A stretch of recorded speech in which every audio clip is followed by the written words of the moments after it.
This is the Emerging Artist Podcast by Drummer Africa.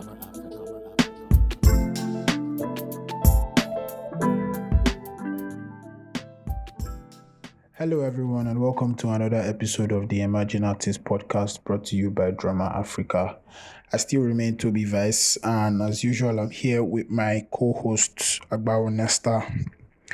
So on today's episode, we will be talking about the press kits, the importance of a press kit, the use of a press kit, the components of a press kit, basically. Yeah, so let's get to it. So I'm sure a lot of you will have heard about the press kit. Press kit, what's a press kit? Or another name for it is the electronic press kit, or popularly known as EPK. Yeah. So today we're going to break it down and really explain what it is about and why it is important to you as an artist to have one. So first things first, I'd like to give a proper definition of what a press kit is, basically. Because a press kit is not just used in music, it's used in other industries and the corporate world, basically. So now, if you're to define a press kit, a press kit is basically a prepackaged set of promotional materials that provides information about a person, a company, an organization, or a cause. Yeah, so it's usually distributed to members of the media for promotional use, especially when there's probably a new release, a new product launch, or a news conference generally.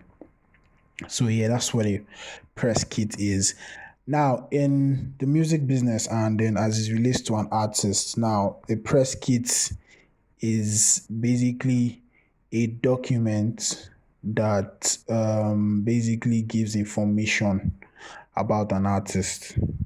So it is something that it's a prepackaged set of promotional materials in the form of a document that gives full information about an artist, and is usually distributed to publicists, music journalists, OAPs, music executives, and basically other industry stakeholders, as the case may be. And it's usually sent out during the rollout of a new release from the artist, basically, be it a project, be it a single, be it the music video, stuff like that. Yeah. So and it's usually accompanied with a press release. Yeah. So a press kit is usually sent along with a press release. Yeah. Stating what the release is all about and giving all of the relevant information about the release, as the case may be. So now, for an artist, a press kit is basically supposed to be your CV or your resume. So it's something that should speak for you when you are not present in the room, and it should also sell you well enough as if you were present in the room. So the press kit has to really be up to date and just be able to sell you very well without you being present, because the people reading your press kit, some of them might not have heard of you, some might have heard of you but don't really know much about you. Some might not even know you even exist. Yeah. So it's something that should be able to give as much detailed information as possible about who you are as an artist, what you do, the type of music you make, stuff like that. So now let's go into the component of the press kit. So basically there's really no limit as to what can be present in an artist's press kit. Any relevant information should be present in the press kit, but there are certain key important components that must be present in all press kits, no matter what. The first of this is the artist biography. Who are you? What's your name? What's your stage name? When did you start making music? What type of music do you make? Who are your music influences? These are the components of your artist biography. So your artist biography is a very, very, very important component of a press kit, because this is actually what tells the reader who you are and what you do. So your biography should be very, very, very detailed, but not too long. Maximum a page and a half, but a page is usually appropriate. But if you want to, because some people like to overdo, basically. But if you want to go the extra mile, a page and a half maximum. If your biography is entering 2 pages or more, Yeah, you all know. Basically, just like a page is appropriate, but a page and a half will do. So basically, state who you are, what you do, type of music you make. If you have any project out, talk about it. If you have a couple of singles out, you can just give brief details and yeah, the titles of this project and the songs, and also like state who your music influences are, stuff like that. Yeah, that should be a component of your artist biography. The next important component of the press kit is your discography. The songs you've released, you must also include them, importantly, with links that people can click on to go and listen to said music. So it could be the link to your profile on Apple Music, or the link to your profile on Spotify, or the link to your profile on Deezer, or any streaming platform. It can even be a SoundCloud link. Basically, it's just a link that people can click on and they will be able to listen to your music that you've released. That's very important. Also, if you've released videos, music videos, either on YouTube, also add the links to it where people can click and go watch your videos. Yeah, so your discography is very, very important, both the audio and the videos. Now, the next important component is your pictures. Because, like I said, some of the people reading your press kit don't even know you exist. So they need to know what you look like. So your pictures must be present in your press release, and not just any type of picture, high resolution pictures, like really high resolution pictures, meaning you have to do like a proper photo shoot and all. Work with a very good photographer where you can take really good press photos. Yeah. So that's also important. It's also an important component of your press kit. The next important component is if you've had any notable achievements as an artist. Say you've won an award or you've been nominated for an award, no matter how small. It doesn't have to be Headies or Sound City MVPs or Mamas, even if it's in your secondary school or your university, if it's Future Awards, if it's Dynamics, whatever it is. Shout out to Dynamics Awards back in the days. Yeah, any notable achievements you've had as an artist, it should also be included. Then another important component is any past press coverage you've had. So if you've been featured on an online website, say for example, if Drummer has interviewed you before, you could add the link to that particular interview in your press kit. If it's any other online platform, you could add it to it. If it's what's it called? Even if it's like it's a newspaper interview, if the newspaper has an online version where you can just go copy the link and paste it there. Yeah. If not, if it's maybe you can just get like a screenshot of like a section of that particular write up and just add it to the press kit. But basically, any past press coverage you've had should also be included. This also like increases your credibility, basically. Then also very important is your contact information. Now, yes, you should always include a contact information. If you're an artist signed to a label, you can put the contact information of your label, be it the email address of the label or a mobile number that people can call in case they want to reach you. That's so if you're signed to a label, the contact information of the label should be there. If you don't have a label but you have a manager or a management team, then their contact information should be there. You can also, if you have a publicist on your team, also your publicist information could also be there. For people to reach your own personal publicist.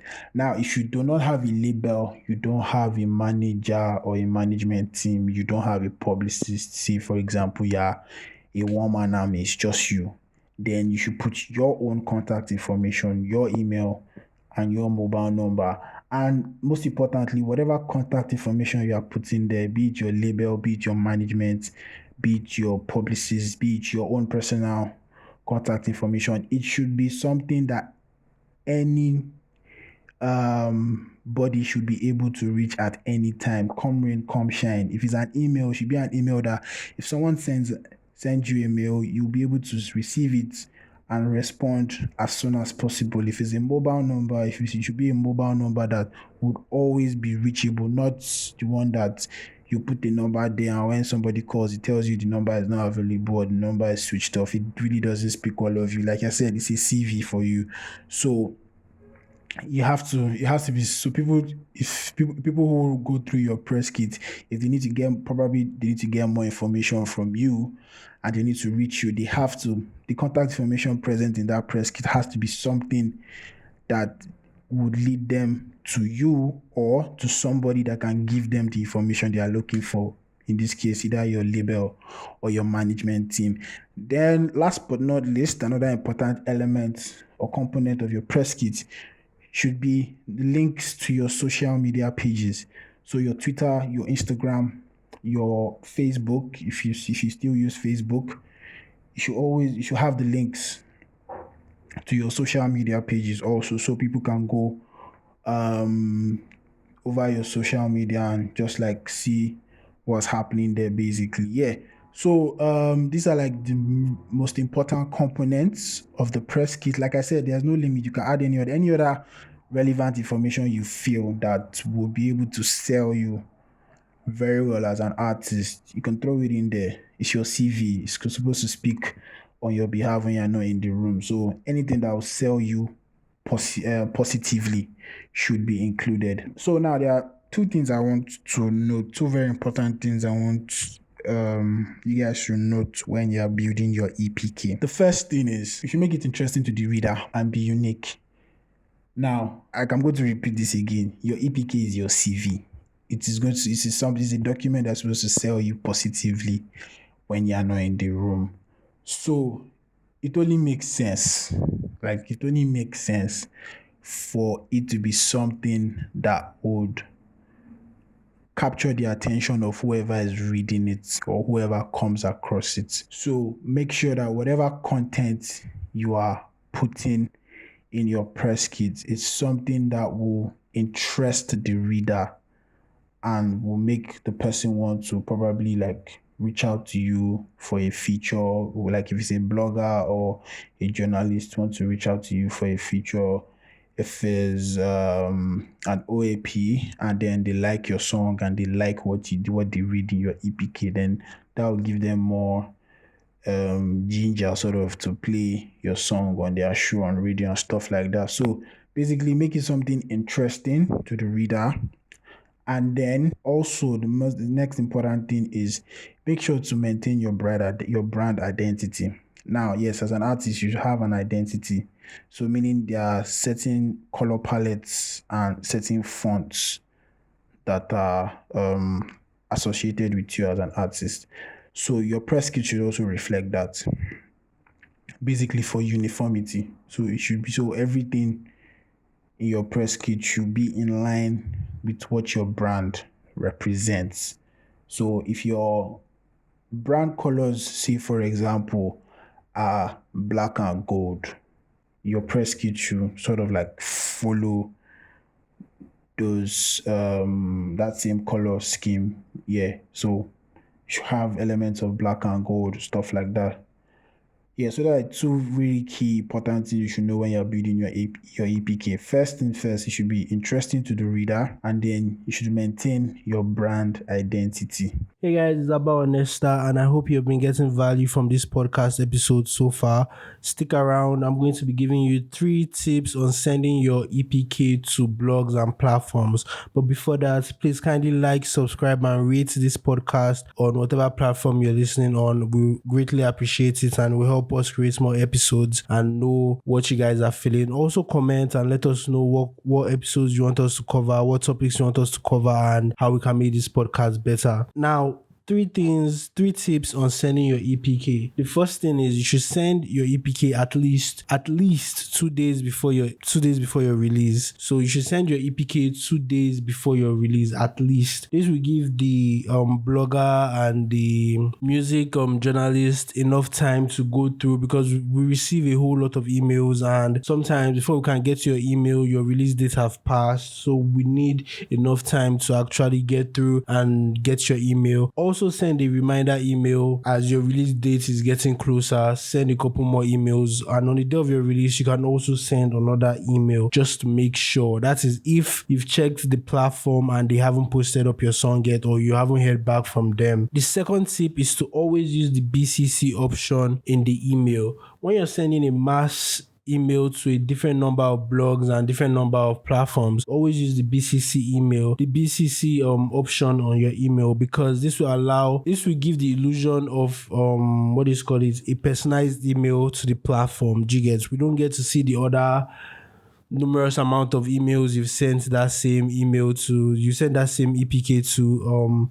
Is just your email and ours that it will show up. So always use the BCC option. And the third tip I'm going to give you, which is pretty much the most important, is always do your research on the platform you're sending your EPK to, because some platforms are themed. Some blogs don't post up rap, some blogs don't post up R&B music. So always do your research on the platform you're sending your music to before you send it to, unless you're just sending spam emails to people. Do you understand? So know the platform you're sending your music to. If you can, reach out to them beforehand and let them tell you what they require for their own EPK. Do you understand? So you can meet up to their requirements. Do you get? So always do your research on the platform you're sending your music to beforehand. So I hope you've enjoyed this episode of the podcast. The next episode is going to be on getting and using press. So stick around, subscribe, turn on notification bells, follow us on social media platforms for you to know when we'll be dropping those episodes.